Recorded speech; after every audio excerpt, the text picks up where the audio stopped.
8 ॾींहं थिया आहिनि शादी खे।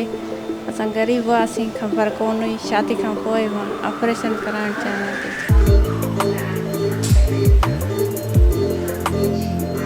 कटे होंठ कटे तालु की जो फ्री सर्जरी का टाइम है वो लिप की सर्जरी का टाइम 3 मंथ्स के बाद कभी भी है, और पैलेट की सर्जरी 1 साल से 1.5 साल की उम्र में होनी चाहिए।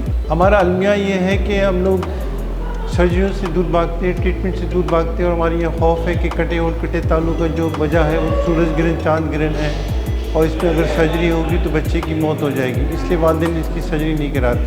मेरे साथ राबिया है जिसकी उम्र तकरीबन 18 साल है, और इसकी शादी को आज 8 दिन हुए हैं। जो 18 साल इसने एक मेंटल टॉर्चर में गुजारे, जो 18 साल इसने एक अजियत में गुजारे, इससे वो बच जाती है।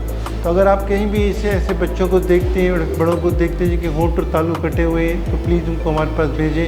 हम मुस्कुराहट सेंटर कराची में ब्लॉक 10 में बैठे हुए हैं और फ्री सर्जरी और free comprehensive cleft care sir अंजाम दे रहे हैं। शुक्रिया।